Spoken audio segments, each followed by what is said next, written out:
Chapter 10, in which Christopher Robin gives Pooh a party and we say goodbye.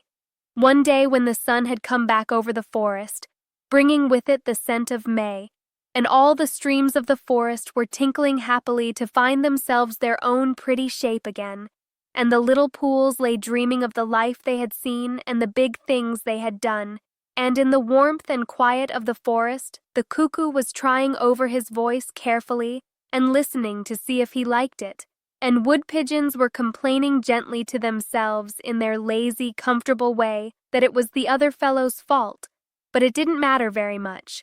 On such a day as this, Christopher Robin whistled in a special way he had, and Owl came flying out of the 100-acre wood to see what was wanted.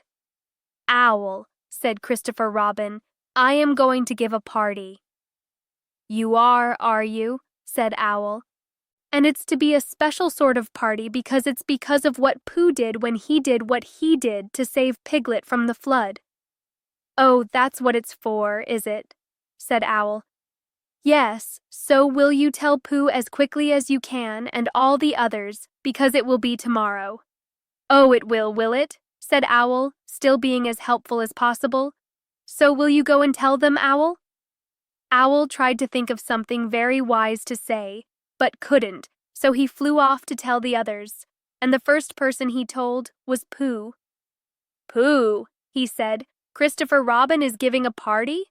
"Oh!" said Pooh, and then seeing that Owl expected him to say something else, he said, "Will there be those little cake things with pink sugar icing?" Owl felt that it was rather beneath him to talk about little cake things with pink sugar icing, so he told Pooh exactly what Christopher Robin had said, and flew off to Eeyore. "A party for me?" thought Pooh to himself. "How grand!"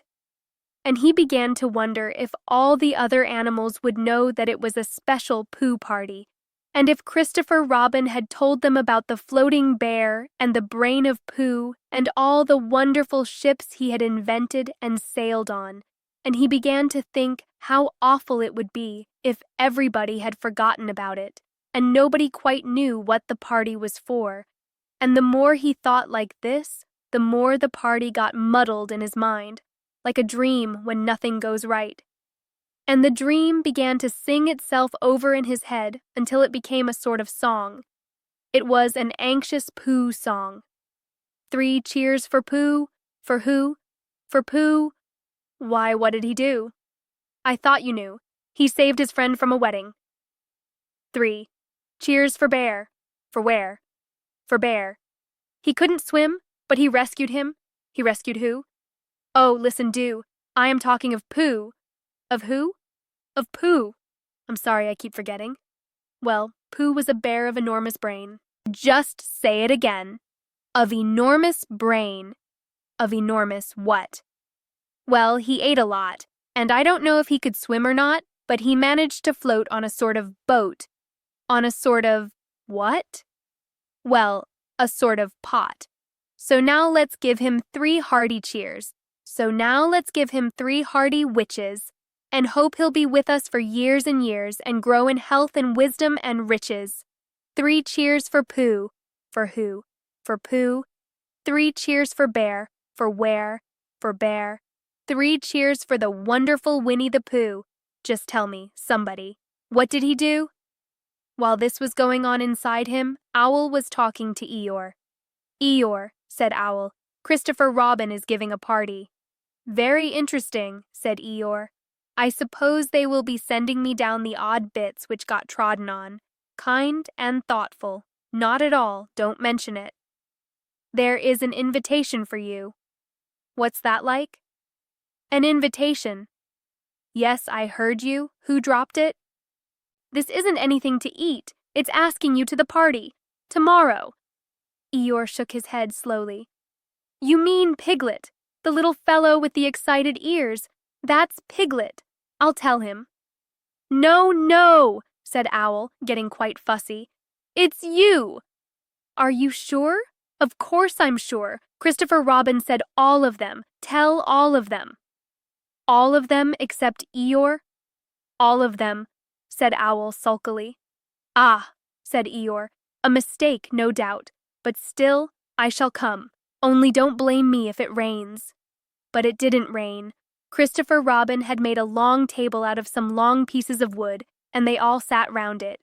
Christopher Robin sat at one end, and Pooh sat at the other, and between them on one side were Owl and Eeyore and Piglet, and between them on the other side were Rabbit and Roo and Kanga. And all Rabbit's friends and relations spread themselves about on the grass, and waited hopefully in case anybody spoke to them, or dropped anything, or asked them the time. It was the first party to which Roo had ever been, and he was very excited. As soon as ever they had sat down, he began to talk. "Hallo, Pooh," he squeaked. "Hallo, Roo," said Pooh.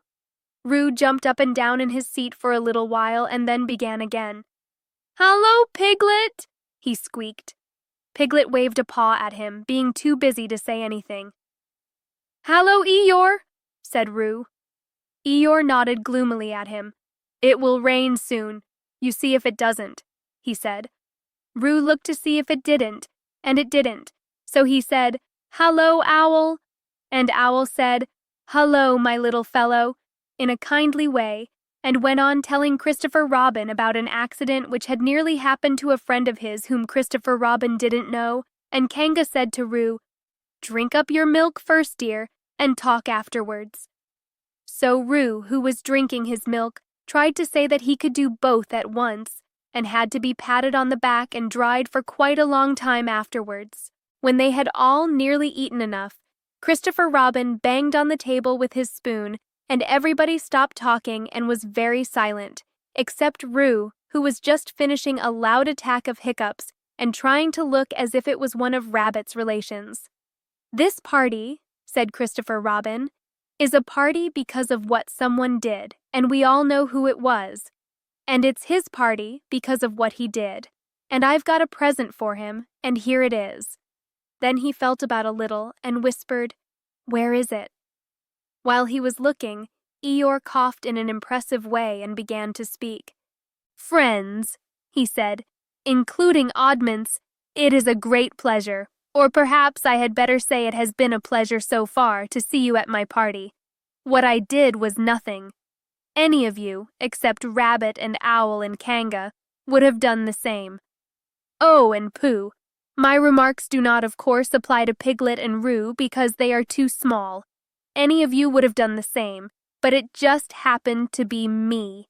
It was not, I need hardly say, with an idea of getting what Christopher Robin is looking for now." And he put his front leg to his mouth and said in a loud whisper, "Try under the table," that I did what I did, but because I feel that we should all do what we can to help. I feel that we should all— "Hup," said Roo accidentally. "Roo, dear," said Kanga reproachfully. "Was it me?" asked Roo, a little surprised. "What's Eeyore talking about?" Piglet whispered to Pooh. "I don't know," said Pooh rather dolefully. "I thought this was your party." "I thought it was once, but I suppose it isn't." "I'd sooner it was yours than Eeyore's," said Piglet. "So would I," said Pooh. "Hup," said Roo again. "As I was saying," said Eeyore loudly and sternly, "as I was saying when I was interrupted by various loud sounds, I feel that— Here it is!" cried Christopher Robin excitedly. "Pass it down to silly old Pooh. It's for Pooh." "For Pooh?" said Eeyore. "Of course it is. The best bear in all the world." "I might have known," said Eeyore. "After all, one can't complain. I have my friends. Somebody spoke to me only yesterday, and was it last week or the week before that Rabbit bumped into me and said, 'Bother, the social round, always something going on.' Nobody was listening, for they were all saying, 'Open it, Pooh. What is it, Pooh?' 'I know what it is.' 'No, you don't,' and other helpful remarks of this sort. And of course Pooh was opening it as quickly as ever he could, but without cutting the string, because you never know when a bit of string might be useful. At last it was undone. When Pooh saw what it was, he nearly fell down, he was so pleased. It was a special pencil case. There were pencils in it marked B for bear, and pencils marked HB for helping bear, and pencils marked BB for brave bear. There was a knife for sharpening the pencils, an India rubber for rubbing out anything which you had spelt wrong, and a ruler for ruling lines for the words to walk on, and inches marked on the ruler in case you wanted to know how many inches anything was, and blue pencils and red pencils and green pencils for saying special things in blue and red and green. And all these lovely things were in little pockets of their own in a special case, which shut with a click when you clicked it, and they were all for Pooh. "Oh," said Pooh. "Oh, Pooh," said everybody else except Eeyore. "Thank you," growled Pooh. But Eeyore was saying to himself, "This writing business, pencils and whatnot, overrated if you ask me. Silly stuff, nothing in it." Later on, when they had all said goodbye and thank you to Christopher Robin, Pooh and Piglet walked home thoughtfully together in the golden evening, and for a long time they were silent. Winnie the Pooh and Piglet's Sunset. "When you wake up in the morning, Pooh," said Piglet at last, "what's the first thing you say to yourself?" "What's for breakfast?" said Pooh. "What do you say, Piglet?" "I say, I wonder what's going to happen exciting today," said Piglet. Pooh nodded thoughtfully. "It's the same thing," he said. "And what did happen?" asked Christopher Robin. "When?" "Next morning." "I don't know. Could you think and tell me and Pooh sometime?" "If you wanted it very much." "Pooh does," said Christopher Robin. He gave a deep sigh, picked his bear up by the leg, and walked off to the door, trailing Winnie the Pooh behind him. At the door he turned and said, "Coming to see me have my bath?" "I might," I said. "Was Pooh's pencil case any better than mine?" "It was just the same," I said.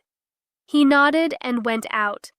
And in a moment I heard Winnie the Pooh bump, bump, bump, going up the stairs behind him. Winnie the Pooh bump, bump, bump, the end.